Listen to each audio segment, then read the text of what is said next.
Welcome back to the Woodworking Talk Show.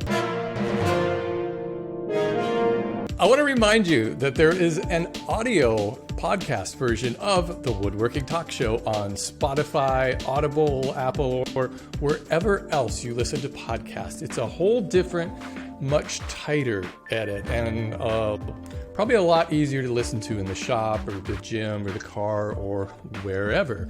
I actually think the audio version is much better. Check it out if you can. On July 16, 2015, Mike Montgomery kicked off his YouTube career with his first video, DIY Modern Concrete Bowl Planter Modern Builds Episode 1. Since then, Modern Builds has become... Hey, when you were coming up with the name of your channel, by any stretch of the imagination, did you ever remotely consider old-fashioned builds, or was it just never an option? No, that was the opposite of what I was going for, but it could have been something like rustic builds, with a different aesthetic. Oh, that would kind of work. Yeah. Because I would imagine that would entail a lot more acoustic guitar in the background and probably shallow depth of field shots. Some really nice reclaimed wood rather than all the 2x4s and plywood that I use, but if the name fits, right. Hey, if it walks like a duck and quacks like a duck, just call it a duck, You just got to own it. Yeah, you got to own it. You got to own it. But no, whenever I was making my name, it's funny going back. I made this really long list of all the words that were associated with building. I'm sure rustic and reclaimed was on there too. And I knew I wanted 2 words, and I knew I wanted words that helped with Google and search. And so they were all words about DIY or building or just modern, because I knew that was the look I was going for. And then I just started slapping them all together. I had a few options that were pretty good, a couple of options that were already taken or affiliated with other things.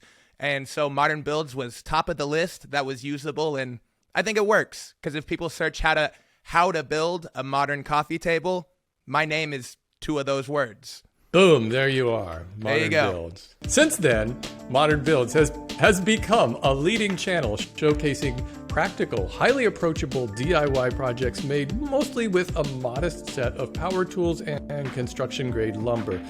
Something that I really appreciate. Yeah. He uses a variety of techniques and materials, including woodworking, metalworking, and concrete working. I guess concrete working is a word, right? Sure. I don't know if it is or not. We'll call it that. Yeah. Maybe masonry is that. Maybe, but I'm not laying any bricks either, So it's an in-between. Some of Mike's most popular videos are his remodeling videos, including a series where he transformed an old school bus into a tiny house. In fact, when you search for Modern Builds on YouTube, Modern Builds Bus is the first autocomplete. Did you know that? I've learned that recently, yeah, and it's a really interesting consideration with content going forward. Yeah, definitely. Wow. And most recently, he's converting a shed into a workshop. I'm really enjoying that series. Mike is also a co-host of the long-running Modern Makers podcast, along with Ben Ueda and Chris Salamoni, a couple of previous guests on the Woodworking Talk Show. Good company. You know what I need to do is I need to get all 3 of you on this show all at once. And then we can record 2 podcasts back to back, so we can have 1 episode on here, and then we can tell people just go to the Modern Maker podcast for part 2. We'll double dip. Who would do the most talking if I had the 3 of you on here, out of the 3 of you? Well, it's a really good question. You're kind of interviewing us. Mm-hmm. Man, that's a good question. I think Chris will be the least likely to be loud and interject. I think Ben will be most likely to talk for longer than 2 minutes at a time. And then Probably I will be closer to 30 minutes. Yeah. Yeah. He does monologues, and then I interrupt them. And so that would be my job, is to kind of just butt in with oh, here's the thing, or just keep the momentum up. But I think me or Ben would have the highest word count. Chris might have the most impact, though. That would be awesome. We got to do that. I had Ben on this show, and he's like the perfect guest, because all I got to do is just kind of lean back and just let him talk. Listen, I know. I'm on a show with him, and that's a lot of what I do. And being a friend with him and being literally a neighbor from him, living 5-10 minutes down the street, I know so much of the small things to kind of ask him, because he's kind of told me about the things that he's been interested in or curious about, kind of exploring and experimenting with. And so I can always poke and kind of lead him into what I know is hopefully a good kind of monologue, like I said, and it tends to work out. We got a pretty fun dynamic on the show, I think. Yeah, I think it works out great. No matter what the video, Mike's enthusiasm is infectious, and and this is the best part, he's got the best hair of any maker on YouTube. I'm pretty sure of that. Hey, Mike, welcome to the show. Thank you so much. Man, I'm glad to be here, and I'm also glad to have already taken 10 minutes before we got to this point. But it's an honor. Like I said, aside from the people just on my show, you've had Bourbon Moth. I don't need to run the list, but you've had a lot of great makers on the show, and so it's all good company. I'm excited to kind of talk. It's fun. You're like one of the youngest guys in the maker community on YouTube. There's some more kind of springing up, but you were kind of one of the first of the younger group of people, to start in 2015. How old are you? I just now? turned 26. I'm 26 and a week old. So you were 21 when you posted your first video. I might have been 18 or 19. No, oh, that's right. 2015. That would have been 6 years ago. Yeah, I must have been 19. Yeah, so it was probably 6+ years ago. Yeah. Did you grow up watching YouTube for the most part?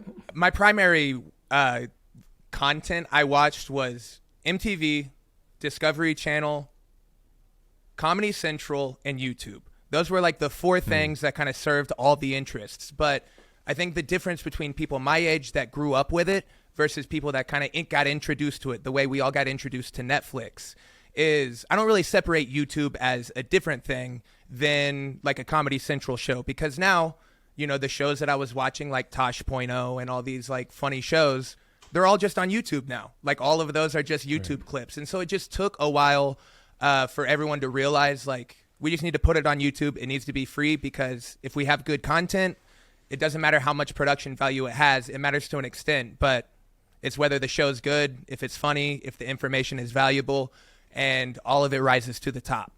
Did you know anybody else your age who was making DIY? You probably didn't know anybody making DIY videos when you started. What do young people think about that at the time, your friends? Well, so at the time, I grew up a little bit country, so everyone around me kind of knew how to use tools. So if we were like riding bikes, we would make a ramp, that sort of thing.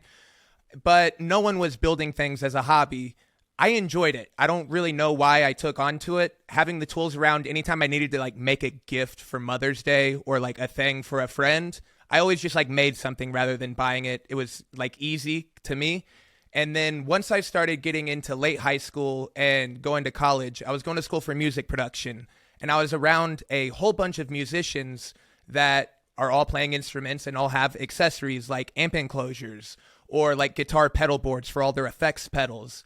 And so I wasn't a great builder, but I knew how to put wood together. And I knew that they were paying way too much money for these pedal boards and these little things for how simple they were. And so I started making a couple for some close friends, didn't even really sell them for much profit. But then after that, everyone kind of saw them. And then I started selling them for what I, felt like I should. And, being the one guy that builds these things in a college full of 200 people majoring in, different instruments, it wasn't hard to sell. And so that kind of spurred this side hustle that was fun while I was in school. And then as we all matured, people started moving into apartments and started asking like, hey, can you build me a coffee table? Can you build me a bed? And this was around the time that I was interested in making YouTube content. And so I figured it was knocking out two birds with one stone. Up until that point, I was just making small concrete planters. Like you said, I really hadn't leveled up to larger furniture projects yet. And I thought, hey, here's a way to make a little bit of money and also scale up my content in a way that doesn't cost me any more money too, because, I was a student working, I was working at a place called Wine and Palette where we would teach little paint shops to like, people just kind of coming in for an evening. So I wasn't making a lot of money. This was like knocking out two birds with one stone. And that content ended up doing really well. That was all of the content that I was able to highlight and tag as mid-century modern. And that was sort of my door into YouTube, because I was a little bit early to that wave. And so once it started to catch on a little bit more and more, once that type of furniture started being carried in West Elm and Pottery Barn and kind of just awareness went up, Google searches went up, and I was there for it. So I benefited from that. And then, it was just off to the races from there. But yeah, definitely everyone my age just was thinking it was cool. but didn't understand that there was this huge niche of woodworking content, because obviously they weren't watching it. But I was, because I was trying to learn these little small tips and tricks, and I was gaining information from, people like you, people like Ben, people like Bob from I Like to Make Stuff, and then just using those kind of like tips and tricks I was learning. But then eventually just kind of wanted to contribute, always watching YouTube. I thought it would be cool to do. And once it was an idea that I really thought it was worth going for, that was what I could bring to the table. That's what I was doing that was unique. And everything in life is about adding value. And that's what I felt like I could add value in. Well, and you're certainly very successful at it now. If looking back along the way from your success now, if you could go back in time to that 19-year-old who uploaded that concrete bowl video, would you tell him anything? Would you do anything different? I don't really know. So I gave myself a 1-year window because I was dropping out of college to do this. And maybe this is good advice or bad advice for anyone young listening. But if anyone young is listening, maybe it's valuable. Not so much the idea of dropping out, but the following idea. So I was going to school for music production, thinking that it would be a fun degree. But everything's moving to the internet, everything's moving to laptops, and I was going to school learning how to run these big mixing consoles that people were making music in the 90s and 2000s.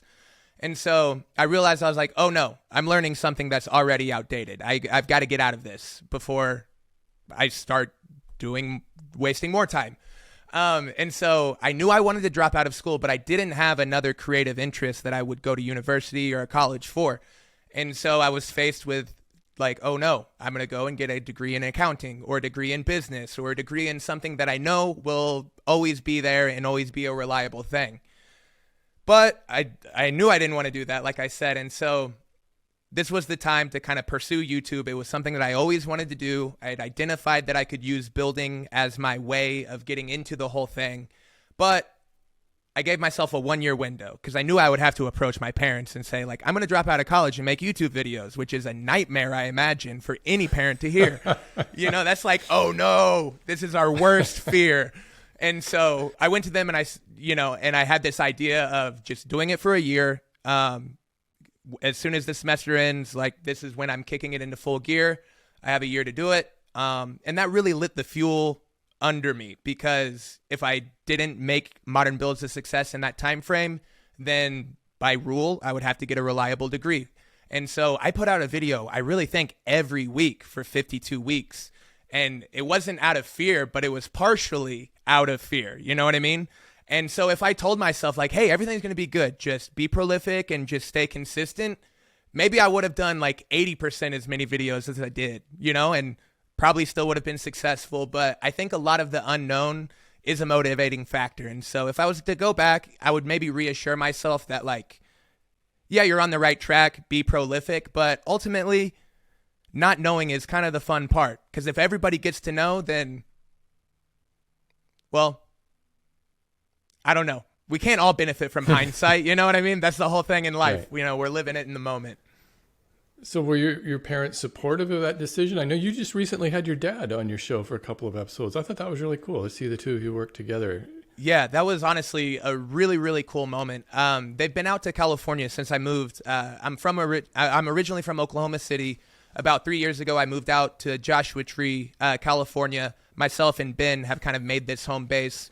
We're pursuing some... Yeah, it's your hippie commune out down there in Joshua Tree. It is, but it's working, man. Like, more and more makers are coming and really building a cool kind of supportive community. And it's pretty awesome, yeah. And out here, I mean, you're in Northern California, but you understand the real estate out here. It's really crazy, and when it booms, it booms. And Joshua Tree is really benefiting from that right now. And so we're all kind of doing the same thing that we would have been doing somewhere else, but just doing it where the upside of the real estate is a lot better than it would have been back home in Oklahoma City. Sure. But what was I talking about? Why did I bring that up? Were they supportive? Was that the idea? Yeah. Okay. Yeah. And what was that like? What was it like working with your dad? Oh, and my dad came out. That was the thing. Okay. So since I had moved out to California, my parents came out together one time just for a few days to visit. And it was awesome. I got to show them around. They got to meet everybody. And it was right when I had bought the house that I'm currently renovating. And I was able to call the realtor to bring over the keys and kind of do the tour, but it was before we had signed everything and I had closed. And so my dad came out and my mom will be visiting in a couple of months, each on their own. That way we can kind of do our own things when they're out. But it was just so cool because he kind of got to see the progress that I've made. He's gotten to see, the bus, which was 90% of the way done, now all set up as the guest house in the backyard. The workshop, like you mentioned earlier, thank you, is complete. And he got to kind of see that, like, okay, it's a little bit weird, or it's a little bit, I don't know what it's saying. He's like, probably he's thinking he's going a little bit out on a limb, but everything's coming together. And even though I don't really know what I'm doing my best at kind of like learning it along the way. So it was cool having him out. It was a ton of fun. There was like a few moments where I got to see like, he really, he's happy that I'm doing what I'm doing. Like moments where I could tell he was proud, which is always awesome. So let's talk about that school bus build. It was very popular. Mm-hmm. So you bought an old school bus and you renovated it into this tiny house. It's beautiful, really. Thank you. And is the bus still drivable, or is it a solid firm in place kind of thing now? Totally. So the house that I bought in California is a 1-bed, 1-bath. It's a perfect little cabin out here, and it'll be an awesome Airbnb to rent once I'm on to the next place. So right now I have the bus set up in the backyard as a guest house, but it's totally movable. It could go anywhere. It's mobile and has a little Goal Zero in it, so I can charge it with solar and have power when I'm running around. Do you think the tiny house trend is still really hot right now? Man, I think everyone is still interested in it. I think every time you and I talk, we talk about like the saturation on YouTube of different trends. Oh. And I really do believe that whole saturation of tiny houses and out of the box living things, we've got a whole lot of content, but the numbers are there. So I think as long as there's viewers, we might be in this bubble, but I don't think it's deflating yet, It always amuses me because it's like, well, tiny houses have been around forever, but back, if you're poor and you live in a trailer, they just call you like trailer trash. But if you're rich and you have a trailer and you fix it up, then it's an alternative lifestyle. Yeah, exactly. It's like, wow, how quirky and out of the box you are. Yeah. Right. It's like there's nothing new. People have been doing that. But I guess they're different in the way that, I don't know, what is the appeal of tiny house living? And do most people have those just as a second house, like a vacation house? Or do you think a lot of people actually live in those year round? Well, I think there's two scenarios. One scenario is that you're getting a second house, so might as well like not have too much maintenance involved with it. Living out here in Joshua Tree, where there are a lot of those vacation properties and vacation rentals, I see that is common, especially amongst the unconventional houses, whether it's a geodesic dome or something that's like a neat little A-frame. Those types of properties are really overvalued in a vacation or rental-based market. And so I think that there's just the appeal, to not live in it every day, but to kind of like have that experience in it. And then I think the people that are interested in living in their day-to-day, I think it's just the housing market. I think real estate is crazy, and the idea of being able to have a place either without a mortgage or a non-traditional mortgage is really appealing to people that are working mobily, especially if you can just work from a laptop and you're just doing everything remote. And it might be just a cool in-between. Like if I was young, 20, maybe I was dating somebody but didn't have a kid. If I could go ahead and just live 5 years in something like that and then use all of the money that I would have been putting towards rent on a down payment, maybe it's sort of like this necessary means to an end these days. Because if every house is $1 million, $1.5 million around you, you either need to move to a different place where the houses are $150,000 instead, or you got to figure out how to have a big down payment. How much work is needed on that house that you bought? It was a fixer-upper, right? Yeah, but cosmetics are really the only key thing. Foundation, beautiful. I put in a new air conditioning unit. I'll probably update the furnace. So some small things, but in terms of electrical, plumbing, just the structural integrity of the house, we are all there, and it's got a brand new roof. So I'm just going in and doing all the cosmetic stuff that I enjoy and that I am more familiar with, at least, than what's going on behind the walls. and I'm kind of doing 2 rounds of renovations with this house. I try and do really accessible things. I try and make things that are affordable and just like most people that are DIYing are DIYing with budget in mind. And so if I can make content with that same consideration, I think it's a good idea. And so I've already renovated the bathroom under $500. It was just this little design challenge that I did, and I think it was awesome content. But once I get done with the whole house, I'm going to do a second renovation on that room and really just take it down to the drywall, do a custom tiled shower, do a custom vanity, do all of the things that I would do without that same kind of budget restriction. But yeah, it's just been it's been fun and interesting.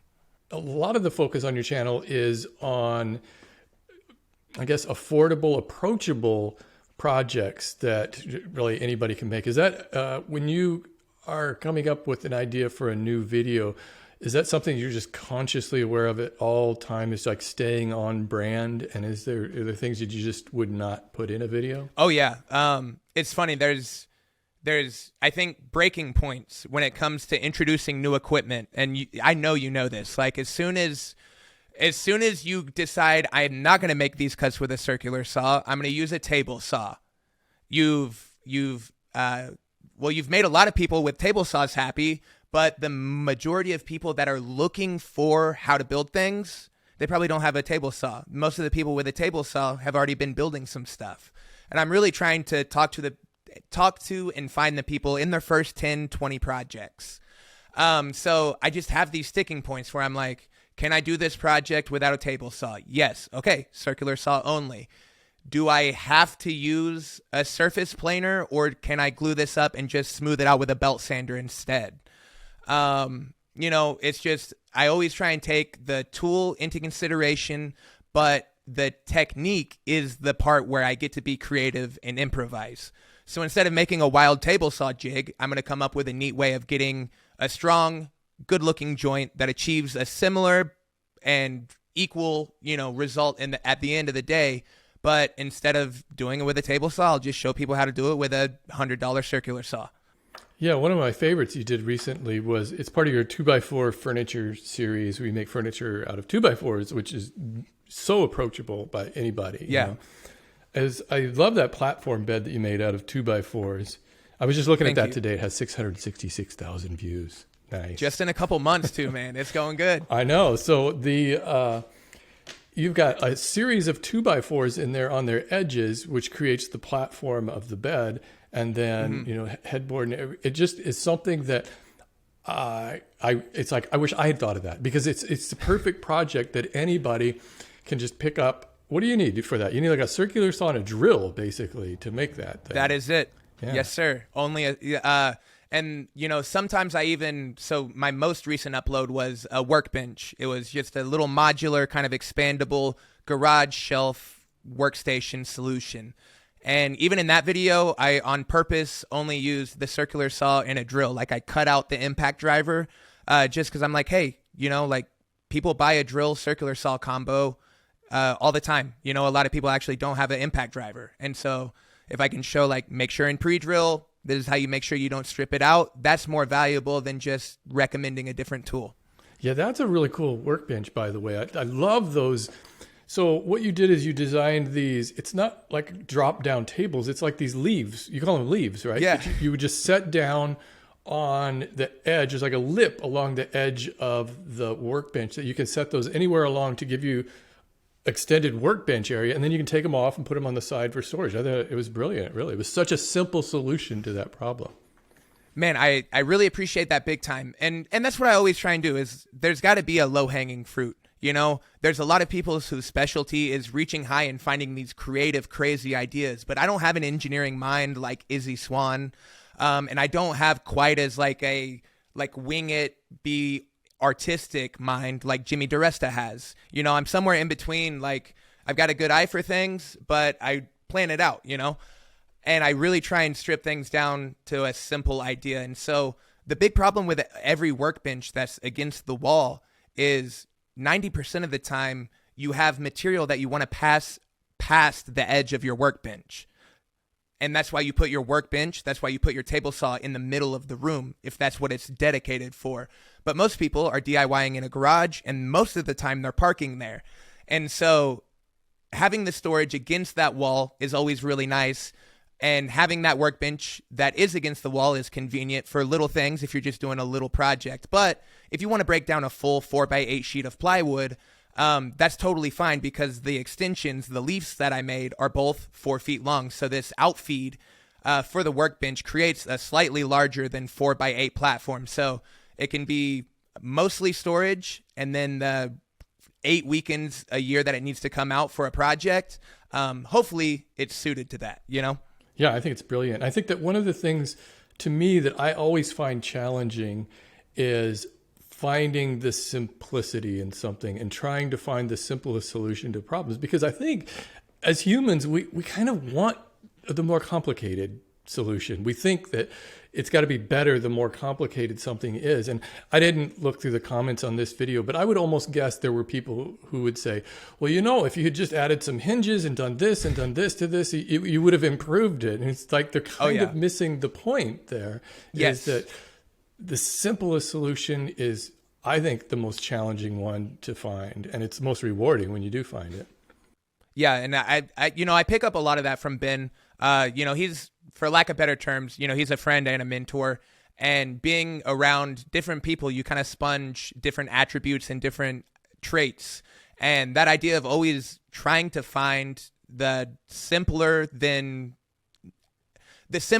standard solution for things is always nice. Whether it's a way of connecting wood to metal that's out of the box or something like that. Ben is really, really great at that. And I try and take that and use it in my style of designing things. But people didn't criticize, but they did have one kind of group comment in the section for that video saying that it would have been cool if I did a French cleat on the ledge that the leaves, the extensions rest onto. That way they couldn't slide forward and off of the ledge potentially. Right. And, that's one of those things. I'm like, yeah, if you want to build it that way, cool. Otherwise, I don't think that'll be a problem. Yeah, a lot of times people think that something's going to be more of a problem than it really is. It's probably people who really haven't worked in a shop-like environment that much and just don't realize that things... And I don't know how you are, but I kind of am like, well, let's see if it's a problem and then we'll fix it. But I don't think it will be. Yeah. There's no sense in overbuilding to begin with, I think, But exactly. People like to do that. Hey, I want to talk about this is interesting to me. Is your second most popular video on your channel is the DIY herringbone pattern paver patio renovation home improvement. Is it really? Video. But why that video? Why is that so popular? Did you have any idea that video would take off the way you've racked up 4.5 million views in a little less than 2 years on that thing? Because it's different than most of your videos probably. Yeah, so that was relatively early in on the home renovation content. That was probably the first year of the renovation content being heavy on my channel. And that was the gig that Home Depot facilitated. So they came to me, they said, hey, we have this campaign around pavers, if you're interested in being a part of it. And it worked out great for me. Home Depot always pays well, so that's always great. But also, I can always get a large material or product order in. So whether it's renovating a bathroom and getting everything paid for, or doing a patio project like this and getting just a crap load of material paid for, I always like to leverage that opportunity when I can. And so I went big.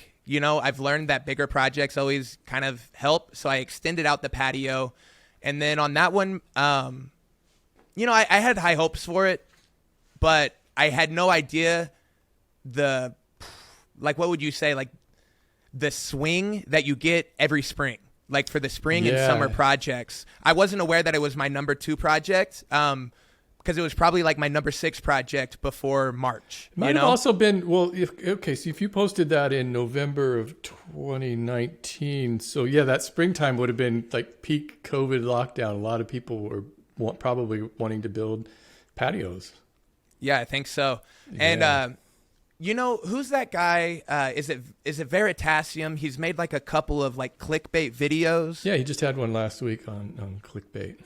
Exactly. I watched it this morning, and that's probably why it's fresh in my mind. But Yeah. I think the thumbnail on that video, having this split screen where I've got the wide, excuse me, I kind of had a little thing there. If you want to edit this for the audio, cool. We're going to keep it in the video, though. Okay. The thumbnail, I did a split screen where on one side I had the wide shot so people could see like, oh, wow, what a nice project. Like it came together nicely. But I also had a really tight close-up of the paver pattern on the right side. And just big block letters right over it. DIY patio reno. Yeah, and I don't always nail it with thumbnails, but that Veritasium, any of those Veritasium videos that if you watch them, you will understand, like, you could have a great video and you could give it the wrong title and thumbnail and no one will watch it. And there's proof in the pudding that it may not be sustainable, but you could do the opposite too. You could make a bad video, but title and thumbnail it really well and get at least an audience for a period of time. So I'm always trying to make good projects, and I'm always trying my best to kind of get a thumbnail that hits. And that was one where once everything was put together, I kind of had a good feeling, but nothing's a guarantee ever. Yeah, it's just weird how everything comes down to title and thumbnail on YouTube, really. It's just, It's crazy. Have you been experimenting with your titles and thumbnails, especially since that video he talked about them? Yeah, I try, everything kind of seems to go in waves. So I did have a great kind of run of split screen thumbnails. They tend to perform well. But I'm starting to see that that's not as unique in the genre, for one. I'm also noticing that it doesn't have as unique of an impact. And so, yeah, I'm doing a few different things with thumbnails. I'm trying to block out some section in my thumbnail and then putting title over that. So it'd just be, like putting a little blue top or bottom blocking and then putting some bold text over it, just blocking out a little bit of space to where blocking out a little bit of space where instead of overlaying text on top of the project, just giving a solid color. That way, maybe the primary color kind of hits somebody's eye, and then, the text does what it's always done. What's your favorite part of the whole YouTube process? What is it? Building the project, shooting the video, editing, uploading? All of the parts are enjoyable. I'm also curious to hear your answer to this. I'm as someone who, okay. We'll probably talk about this. You were the very first YouTube maker content creator I ever saw. So this is a cool conversation for me always. I always like hearing anything that you have to say, but this is really interesting because we came into it at different times. Right. But my favorite part is there's a highlight. Okay, so there's a highlight when you get an idea that you know is good. When you get an idea that you know is good, whether it's for content or the project's sake, it doesn't matter. That little moment, that light bulb moment is really, really valuable, and I love that. The build is fun, the build is enjoyable, but it's not my favorite part. I love when a project is finished. Like, seeing an idea realized is really, really fulfilling, and the in-between is like all the necessary steps that you need to do to get it done. And there are parts of that process that are super fun. Like certain times an assembly goes together so nice and it's just rewarding. Other times you're sanding for 4 hours and that's not fun. But seeing it all come together is really great. And I've never enjoyed editing. I've actually always disliked editing, but I thought that I was decent at it and I knew not what to show compared to some of the other people that I watched. That's the trick, isn't it? Yeah. Yeah. And so recently I've gotten an editor. He's edited probably my last 8 videos. I've done this super secret because I really don't need it to be a big thing that I have one, but he's actually somebody that's watched my content forever. He's listened to the podcast and, he's just become like a friend. So shout out Shane. And he's so familiar with my content and he is a maker and a builder himself. So it he looks great. understands. I would have never thank guessed you. that, because usually when somebody switches to hiring an editor, it's a pretty dramatic shift in the look of the videos. We've been working really closely, so we're not working remote. I think that's one of the things that are really helpful because he can just say like, "Hey, Mike, look at this clip," and I can just give him something, give him a note real fast. Whereas I'm not just getting a whole edit and making a whole list of revisions.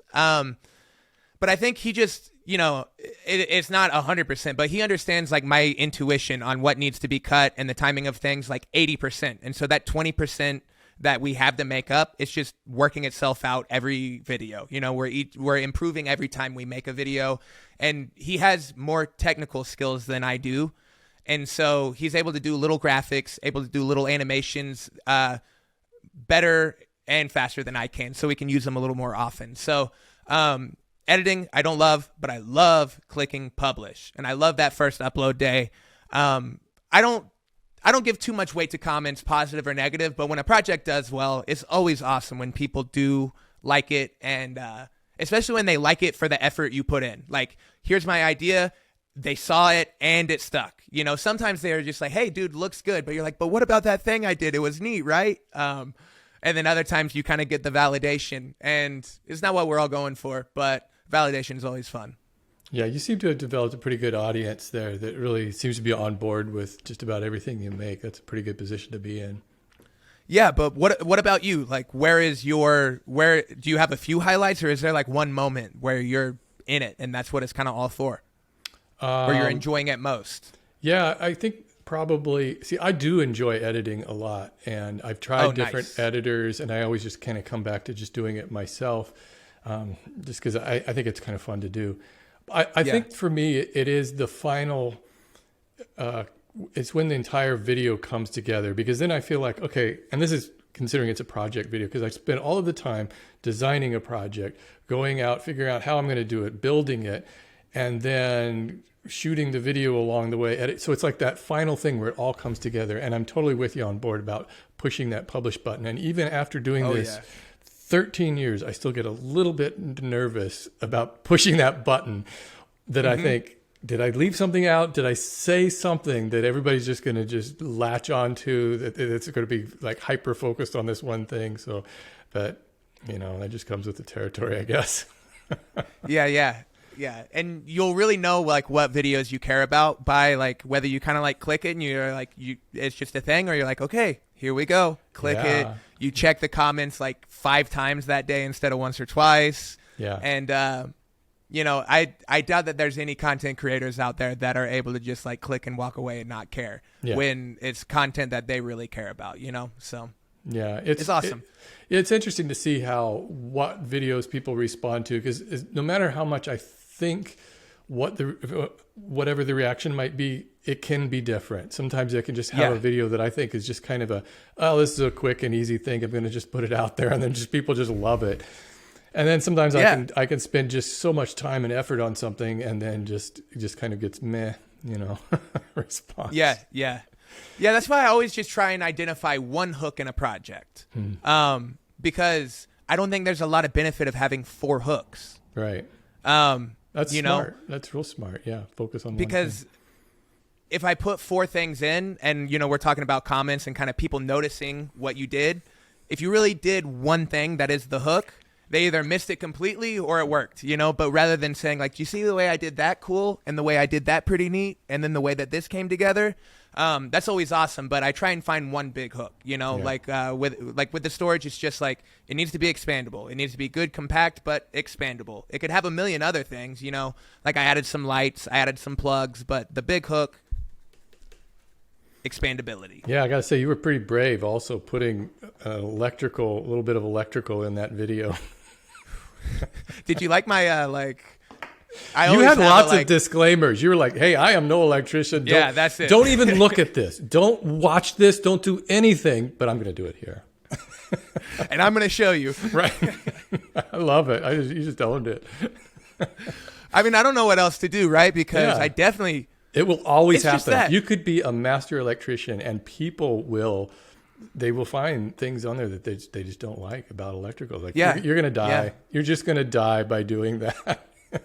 And all in all, I'm okay, because I forgot to get those little connectors that crimp the wire so that it's so that there's no tension on the cap nuts. Like like a little connector for the box, like it squeezes the Romex. I forgot to use those. So those little things on the junction box or whatever. Yeah.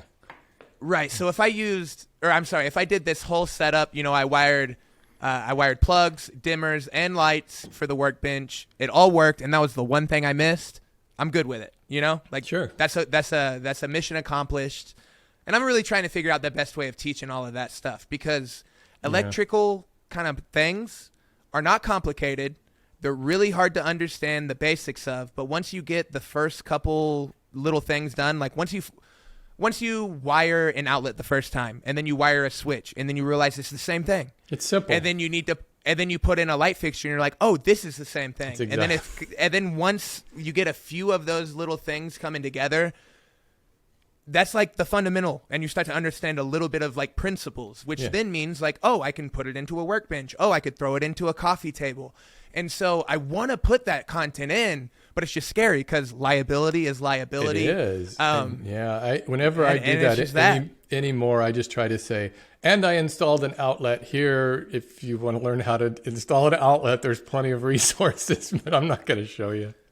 And that is the way to do it. It's like, let the Home Depot channel give that instruction. Like let Home Depot make the how to install a light fixture episode. But there is one channel that, I mean, if anybody's interested in electrical that's listening to this, check out Electrician U, like short for university. The guy's super solid. I watch him regularly anytime I don't know what I'm doing. And he does everything on a whiteboard. And that is more practical than actually seeing the wires. Right. Because when the wires go behind the drywall, it kind of starts getting hard to remember everything. And so if he's able to sketch everything out using different colored Sharpies, and kind of just show everything, it's a little more reasonable. So check him out. He doesn't have a huge audience, but he's got a thorough tutorial on everything you need to do. Hey, let's talk a little bit more about that shop you're making there out of that shed. Awesome, yeah. You're just at the beginning stages of it. It looks like, and it's going to be solar powered. Is that right? Because you have a solar. It is. That's amazing. That's great. Because I mean, my house is solar powered, and it's great getting that electric bill every month for like, I don't know, they charge you a little bit because you have to feed it back, or you have to, I don't know. It's crazy. But, yeah, you just got like whatever kind of service fees. But in terms of like, are you basically broken even to where you're? What they do is PG&E. You have PG&E down. You have Edison or something. Yeah, Southern Edison. Yeah. So what they do is they do a true up. So whenever you generate solar power, you feed it back into the grid, and then they kind of basically buy it from you. And so you're using it sort of off the grid, sort of not. And then at the end of the year, there's a true up depending on whether they owe you something or you owe them a little bit, depending on how much usage you have. And we've been really good. I mean, and I use power tools and everything around here, air conditioning. And, our true up is less than $100 a year we have to pay. So it's not bad at all. That's awesome. I'm curious. So my parents actually just put solar at their place in Oklahoma City. And, it's a little bit more of a like traditional energy state. And so every state, and there's federal incentives for installing solar on houses and all of this sort of stuff. But it's interesting because the power companies there, they let's imagine you're producing more energy than you're consuming. Like you're positively contributing to the grid. You can get like a certain amount of credits, but you'll never get like cash back. And I don't want to be quoted on this, I think there's also like a cap on the energy credits that are available. But I'm curious, in like a little bit more of like a liberal kind of green state, how does it work if you're running a surplus on energy? Yeah, I think it's the same way. And you still have to pay. Cool. You have to pay a certain amount each month. I don't remember what it is, like $10, not $10, something like that, just to like the privilege of using their lines and being part of the grid or something. I don't know what it is. But all in all, I mean, it's saving us just shit tons of money compared to what it was before we had that. I mean, because, power is expensive. I wish though, I was going to get this Tesla power, the power walls, the batteries, Yeah, I nixed that because especially after they were doing the power shutoffs a couple of years ago, for the wildfires, they were just like turning off the power for like days on end in some places. And so I thought, it'd be nice I just want to be the one house in the neighborhood that's like fully powered. I'd be like cranking music and everything, like, ha, suckers. Just showing off. Yeah. But then I just thought, I don't know, that's a lot of money. Maybe I'll just get a generator. So I just bought a generator last year. And if the power goes off, I'll keep some things powered, but Yeah, it's funny that you brought up the Tesla power banks. So the workshop that I'm doing, I installed some solar panels on the top, and I partnered with a company called Goal Zero. Sure, and I'm aware of them. You're aware of them? Awesome. Yeah, they're a really cool company. And for anybody that's not super familiar, they've taken the idea of a portable battery-powered generator and really made it a viable product. So everything is really rugged, heavy-duty, and the modularity that they have is very, very cool. So you basically buy this generator that's portable, and maybe it has a 1,000 watt-hour battery attached to it internally, or a 3,000 watt-hour battery attached to it internally. That's sort of like your inverter. That is your input for your solar. It's everything. You know, you got a couple of plugs on it, or you could do a little bit of hard wiring if you wanted to use it as a backup generator too. But the cool thing that they make, and those are all the like lithium ion, like really compact, but not cheap batteries. But they also make these expandable, I think they just call them battery tanks, that are each like another 1,800 watt hours of batteries. And these are using more affordable storage technology, a little bit less modern, but they're great. So I've got 4 of those sort of in the corner, attached to the additional battery on the Goal Zero itself. I think I've got a total of 6,800 watt hours of storage. And then, the panels on top just keep everything constantly float charged. So whenever I'm out there building, I never really drop beneath 60% in a day if I'm out there running lights, everything. And then by the time I'm back out there the next morning and everything, it's like pretty much back to full. Right. And so it's just awesome. Like the fact that solar now is, in terms of like a traditional solar install, it's super affordable. And now even these out-of-the-box specialty companies are able to create really cool technology that, I can take that Goal Zero out of my workshop and use one in my bus if I didn't have one in there already when I had guests. Or I could take it camping with me, or if I ever did, a little, like a RV, like a camper van or something like that, it could fit in there. I can't be traveling and using my workshop at the same time. So you can kind of have an item that's got a little bit of a premium, but it could be a 2-for-1. That's really cool. What other plans do you have for the shop?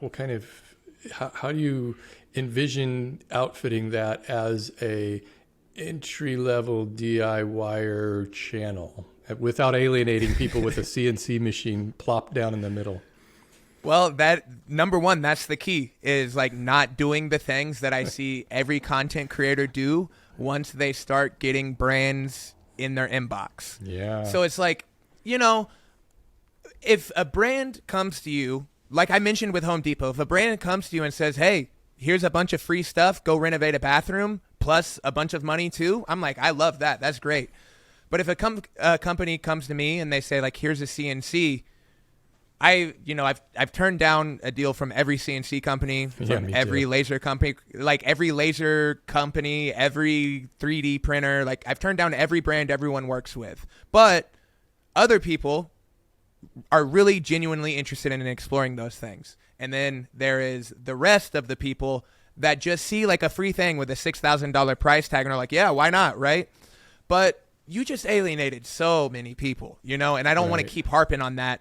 But if there's a content creator that's like maybe getting some info out of this, like if this is the thing you can learn from me, take this away, because you just made yourself the person that you wouldn't have watched before you started. Yeah. Probably. Yeah. Unless you were watching, like you could have been watching Frank Howarth and that would have been aspirational.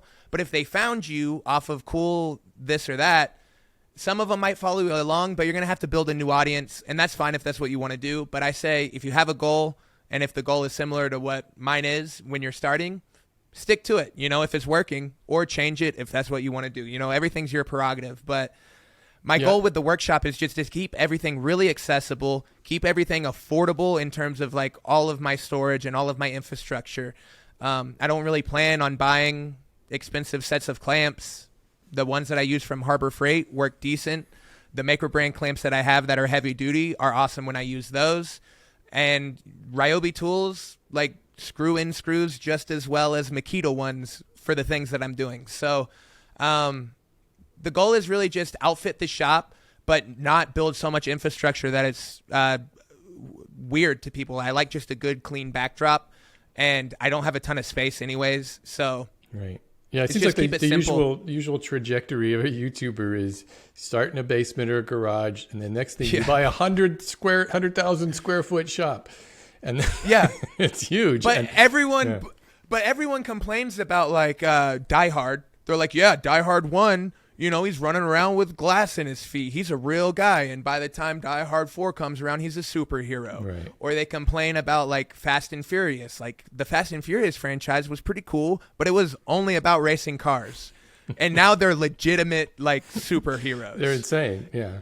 They've all jumped the shark, and like that's the version of jumping the shark in woodworking. Yeah, I think what happens is you need to know, and this is every woodworking channel, well, really any channel on YouTube, needs to understand who their audience is and what their focus is. And once you know that, then all those decisions kind of fall into place. I mean, I know that my channel is for beginning woodworkers. It even says it on the banner page. I know this is exactly the audience that I'm going for. And so knowing that, it's a simple decision.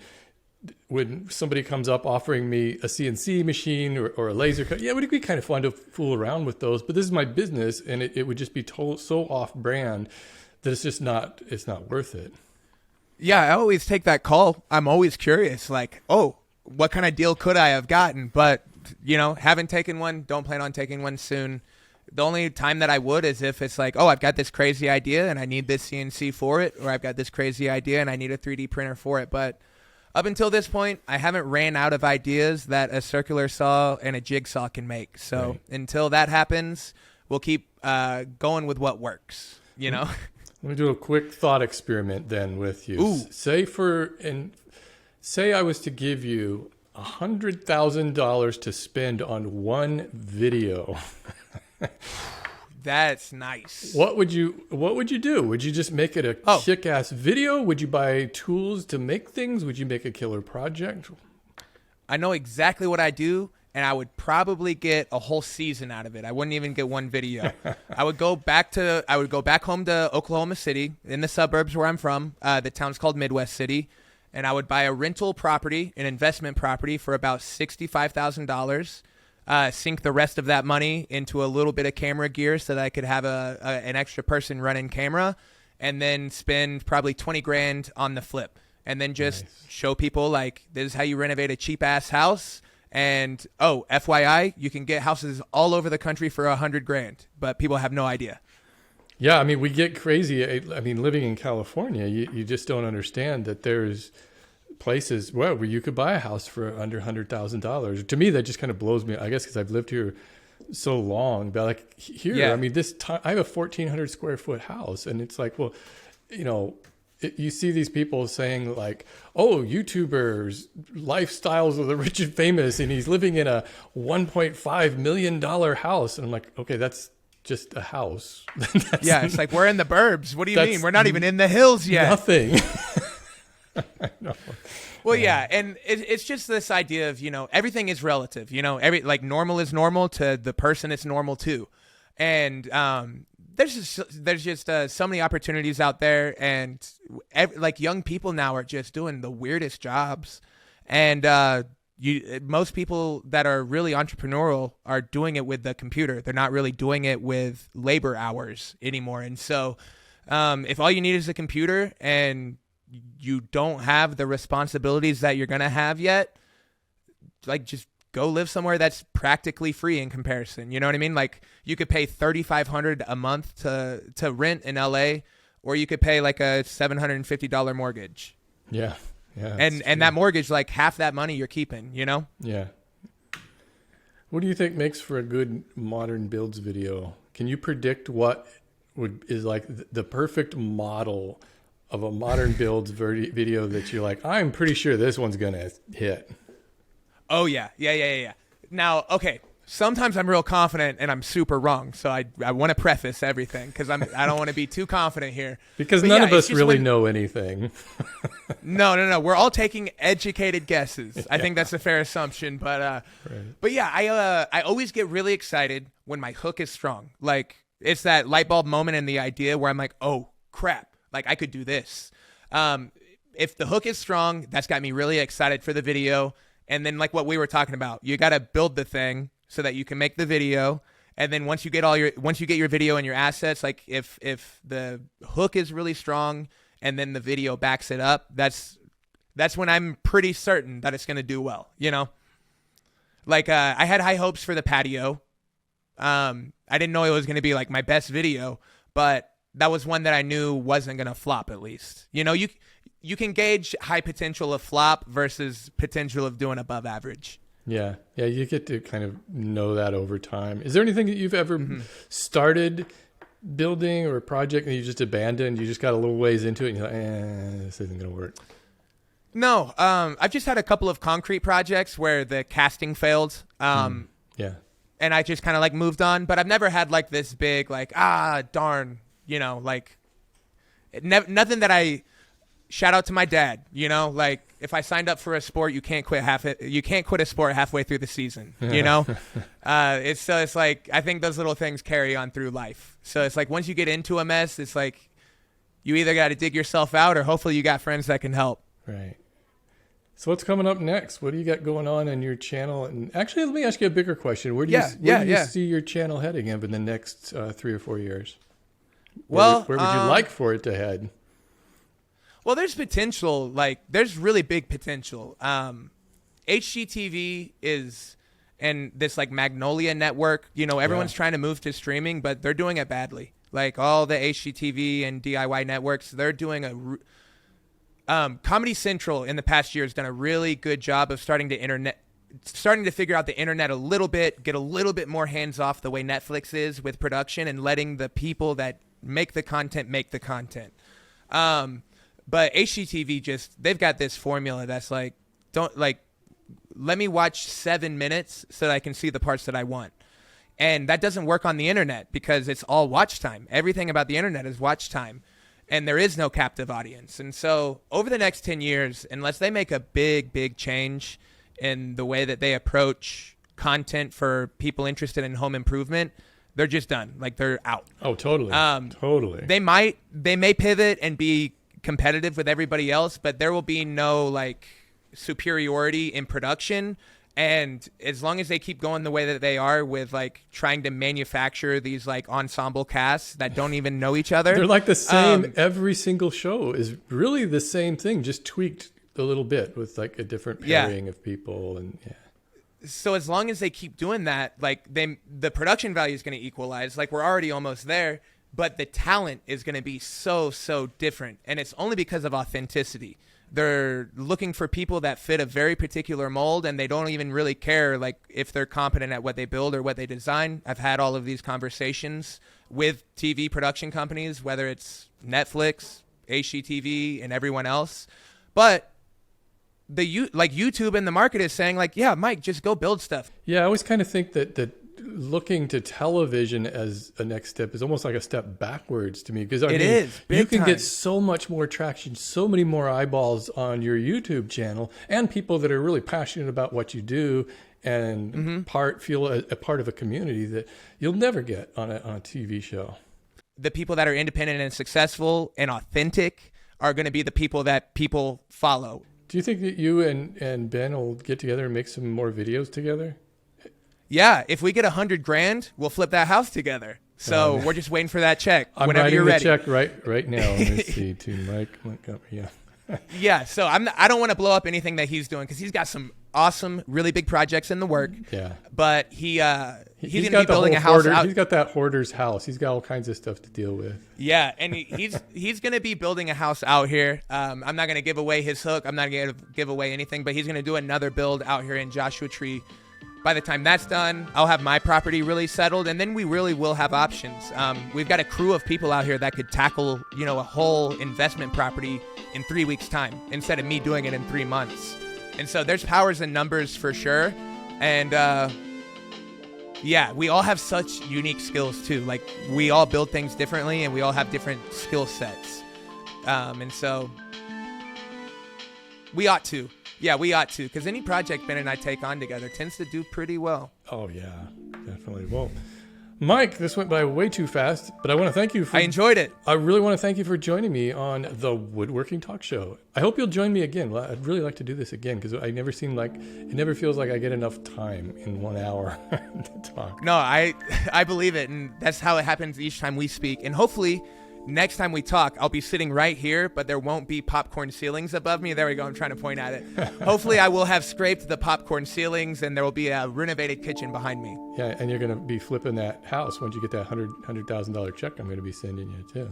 Exactly. So. Hey, if all of this has come from just one episode, let's do a follow-up. Yeah, right. Hey, be sure to check out Mike's videos over at Modern Builds on YouTube. Yeah. Oh, and don't forget to listen to his podcast, the Modern Makers Podcast, where you can listen to him and Ben and Chris. Yeah, thanks again, Steve. I appreciate you blazing the trail, genuinely. Like, you're an OG in the space, so mad respect. I really appreciate it. And thanks for listening, everybody. I'll see you next time.